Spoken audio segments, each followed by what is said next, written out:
बिस्मिल्लाहिर्रहमानिर्रहीम। अस्सलाम वालेकुम नाज़रीन, मैं हूँ जमशेद अंसारी। नाज़रीन, आज मुल्क की सियासी सूरत हाल के हवाले से एक बार फिर मैंने खुसूसी तौर पे जहमत दी है सीनियर तज्जियाकार और साबिक ब्यूरोक्रेट जनाब मुनीर शाह साहब को। सर अस्सलाम वालेकुम। वालेकुम सलाम रहमतुल्लाह बरकातहू। सर बहुत शुक्रिया, आपने अपने कीमती टाइम में से इंटरव्यू के लिए वक्त निकाला। सर गुज़श्ता दिनों हमने देखा, बल्कि एक दो दिन पहले, कि इसराइल को तस्लीम करने के हवाले से और न्यूज भेजने के हवाले से एक बार फिर अपोजिशन की जमातों ने इल्जाम लगाना शुरू किए। सर आपके काफी मुशाहिदात हैं, काफी मुताला भी है और क्लोज कॉन्टेक्ट भी है बहुत सारे लोगों के साथ। तो क्या कहेंगे आप इस हवाले से कि माजी में भी तो बेनजीर भुट्टो, नवाज शरीफ और सर खबरें भी आती हैं कि मौलाना फजलुर रहमान साहब की सब एक्टिविटीज में इन्वॉल्व हैं। तो मैं ज्यादा इंटरेस्टेड मौलाना फजलुर रहमान साहब के हवाले से हूँ, क्योंकि वो अक्सर जो है ना बेशतर यही नैरेटिव लेके सियासत में आए हैं कि यहूदी एजेंट का कामयाबी का एजेंट, यहूदियों का सहूलतकार, कादियानियों का सहूलतकार।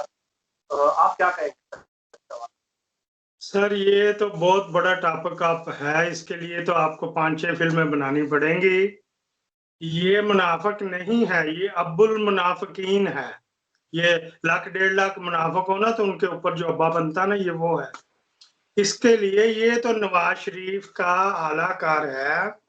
सबसे पहले जब नवाज शरीफ वजीर आजम बना तो इसी के बंदे को भेजा था वहां पे इसराइल, अजमल कादरी को। अजमल कादरी नवाज शरीफ होनों का फैमिली बच्चों को पढ़ाने वाला और दुआएं करने वाला, खत्म करने वाला, और वहां पे जो जाते हैं जिस तरह फैमिलियों ने अपने अपने मौलवी रखे हुए होते हैं, इसको नवाज फजलुर रहमान ने कहा जी मैं आपको एक हीरा देता हूँ।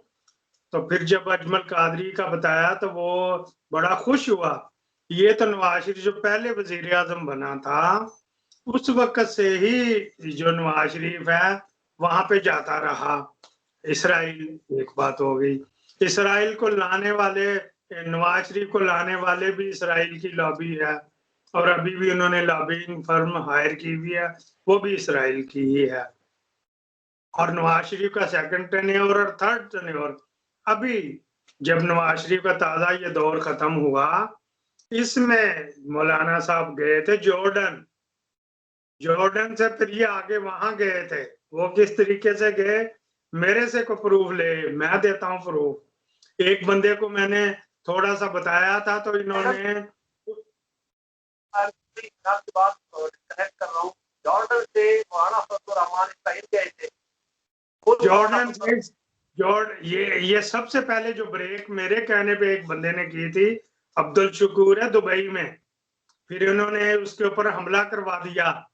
ये जॉर्डन गया, जॉर्डन से फिर ये उनके, क्योंकि उन्हीं का बंदा था, ये काम ही उन्हीं के लिए करता है, उन्होंने फिर इसको वहां पे अपने उधर ले गए कि जी मैंने बैतुल मकदस जाना है और वहां पे नमाजें पढ़नी, मैंने मिन्नत मानी, जो भी है। बॉर्डर पे सारा रिकॉर्ड है जॉर्डन के, इसराइल के।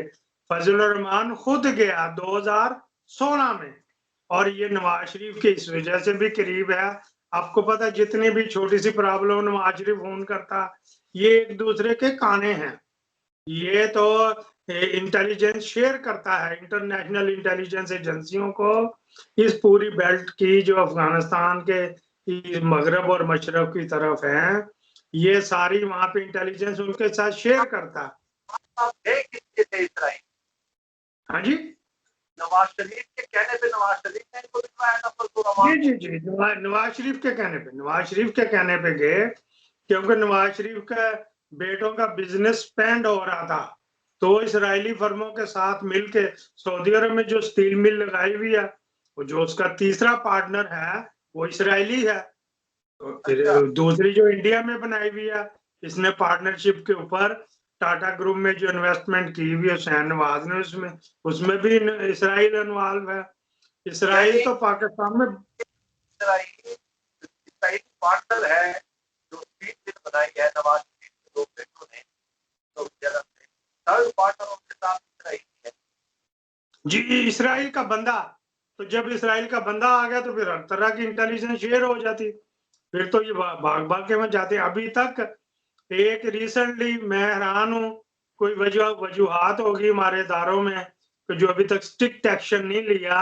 जब ये जो पेंट उतरवा के आया था रेलू कटा हकान अब्बासी, इसने हसन नवाज शरीफ के दफ्तर में 2 कैबिनेट मीटिंग की, जिसमें तमाम ये चीदा चीदा कैबिनेट मेंबरान थे, जिसमें ख्वाजा आसफ था, शहबाज शरीफ इसके कैबिनेट का नहीं था लेकिन वो भी बीच में था, हसन इकबाल था, खुर्रम दस्तगीर खान वगैरह वगैरह।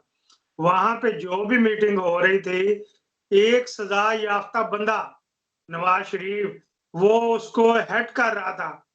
भाई तू वजीर आजम है, तू हेड कर, नवाज शरीफ क्यों हेड कर रहा है? इस साइड पे बैठा था। दूसरी बात, वो तमाम मीटिंग जो है वो दिल्ली में भी सुनी जा रही थी।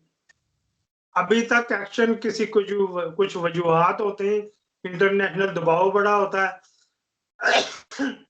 अल्लाह का शुक्र, अब पैसे अभी भी 3 दिन पहले दिए सऊदी अरब को, इससे जान छूट रही, जिन्होंने तबाह बर्बाद हमें कर दी, हमारी इकोनॉमी तबाह बर्बाद कर दी, उसके बदले में हमारे से क्या क्या लेते रहे। बात को समझ कर पाया हूँ। अजमल कादरी को रेकमेंड किया था फजल रहमान ने, और जी फजल खुद भी इसराइल थे और यहाँ पे बैठ के यहूदियों का एजेंट, यहूदियों का सौदागर, ठीक है, और इल्जाम किस तौर पे लगा रहे हैं। उस इमरान खान साहब पे तो हर इंटरव्यू में ये कह रहे हैं कि मेरा जमीनी तस्दीक करता हूँ कि मैं। उसके लिए मैं छोटी सी बैकग्राउंड आपके लिए जाना पड़ेगा। जब लोगों के पास, मुझ जैसे आम बंदे के पास भी इसके प्रूफ आ गए कि ये तो इसराइल के लिए काम करता, तो इसने पहले शोर मचाना शुरू कर दिया। उसको पता कि सेंसिटिव इश्यू पाकिस्तान में इसराइल के मामले में है, जबकि इसका बंदा और नवाज शरीफ और जरदारी सारे ये वहां पे, और मुशर्रफ भी, सारे इसराइल के साथ कहीं ना कहीं लिंक करते रहे। इसके अभी तो इसके शेर अभी पूरे नहीं आए, इसने इमरान खान के ऊपर उंगली उठानी शुरू कर दी, ताकि जब इसके ऊपर हाथ पड़े तो ये शोर मचाए, जी मैं देखो इमरान खान को यहूदियों का एजेंट कह रहा हूं, तो उसके बदले में मुझे घेरा डाल रहे हैं। हालांकि ये बात नहीं है। इसने इसराइल से जाकर हायर कंपनी है लाहौर में, इसका फ्रंट मैन उसको चला रहा है। हायर जो पाकिस्तान में है वो फजलुर रहमान की है। रायवंड रोड पे जाती उमरा से 2 किलोमीटर पहले हायर कंपनी की जगह नवाज शरीफ ने, हम तो, हमारे तो उधर सारे रकबे थे, हमें तो पता चप्पा चप्पा ये जगह किसके पास गई, किसने खरीदी और किस तरह खाली करवाई गई। हायर की जगह नवाज शरीफ ने फजलुर रहमान के कहने पे खाली करवाई। उमर विर्क जो सीआईए में था उस वक्त, तो डीएसपी था, उसके कहने पे खाली करवाई खोखरों से कह के। फिर फजलुर रहमान ने वहां पे हायर कंपनी लगवाई और पूरे पाकिस्तान में हायर की प्रोडक्ट जानी शुरू हो गई। ये हायर कंपनी भी फजलुर रहमान की है, इसके फ्रंट मैन की है। अभी आ जाएगा ये 26 तारीख 28 तारीख तक इसने जवाब ना दिया तो आस्ता आस्ता लोगों के सोर्स हैं, और आप भी जाके उससे नैप से निकलवा लेंगे जल्दी, तो ये पता लग जाएगा कि ये इसराइल से क्या क्या लेता है। इसराइल से जाके इसने 2016 में हायर कंपनी का तमाम प्रोडक्ट का ऑर्डर लिया था। ये अपने जाती काम भी करता है, और वजीर आजम नवाज शरीफ के लिए तो करता करता अपने जाती भी करता। अब इसको कौन पूछे? ना जरदारी पूछ सकता, वो इसका कहना है, ना नवाज शरीफ पूछ सकता, क्योंकि ये इन दोनों के लिए काम करता रहा इसराइल। और इसराइल की लॉबिंग फर्मों के साथ इसने अटैचमेंट करवाई फजल रहमान ने। अब इसके ऊपर पक्का हाथ पड़ा तो अब इंशाल्लाह ताला इसको सही तारे नजर आएंगे। इससे तो मैं यह चाहत करता हूँ कि इसके भी इसराइलियों के साथ ताल्लुकात नहीं, जो बड़े कारोबार है, शरीफ खान के कारोबार है, इसके लिए डेफिनेटली एक अलग नशिस्त में आपको खसूसी तौर पर एक बार फिर जहमत होगा कि आप पर बहुत ज़्यादा मालूमात है इस हवाले से। तो आज के लिए और आपके जितना है वीडियो का तो कुरान अगली किस्त में फिर बताएंगे ये जो हायर कंपनी की जगह नवाज शरीफ ने इसको गिफ्ट की थी या उसने ब्लैकमेल करके ली थी, जहां इसने फैक्ट्री बनाई है। अगले इंशाल्लाह ताला फिर करेंगे। और ये बहुत बड़ा सब्जेक्ट है, वो जो आपको डायरी के बारे में भी बताऊंगा कि वो क्या चीज। मैंने आपके व्हाट्सएप के ऊपर कुछ पिक्चर शेयर की हैं, वो देखो कहाँ पे सजदा जाके कर रहा है, जहाँ पे यहूदी सजदा करते हैं ना, ये नूर मोहम्मद वहां जाके सजदा कर रहा है। अगली किस्त में इस पे बात करेंगे इंशाल्लाह। इनमें ज्यादा इंटरेस्टेड हूँ। वो तो बाहर बैठा हुआ है ना, ये हमारे हुक्मरान रहे हैं गुज़श्ता 30-35 सालों से।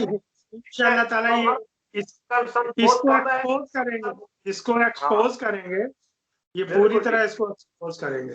इसराइल के लिए खुद काम करता है और बदनाम इमरान खान को किया हुआ, कादियानियों के लिए खुद काम करता है और बदनाम उसको, जब तक वो इसके साथ रहे कादियानी नवाज शरीफ के साथ, उस वक्त तक ये खामोश। नवाज शरीफ ने अमेंडमेंट नहीं की थी कादियानियों की, ये खामोश रहा। इसने कहा जी मुझे खर्चा दो, आप जो मर्जी करो। और सलीम साहबी के प्रोग्राम में इकरार किया इसने को कुछ वजूहात थी, मैं फिर खामोश रहा। वो तो असेंबली में शेख रशीद ने आवाज उठाई थी। हमारे बिल में मैं कई दफा चैलेंज कर चुका हूं कि उस सब जो कानून में तरमीम हुई थी, कोई एक बयान फजलुर रहमान साहब का बता दें कि उन्होंने मजम्मत की हो, उस पर एहतजाज किया हो, इजहार अफसोस किया हो, इसलिए कि उनके दस्तरखान में उस वक्त मौलाना फजलुर रहमान साहब का हाथ था, तो इसलिए वो उन्होंने खामोशी में ही आफियत समझी। आज के लिए इतना ही नाज़रीन। पाकिस्तान जिंदाबाद।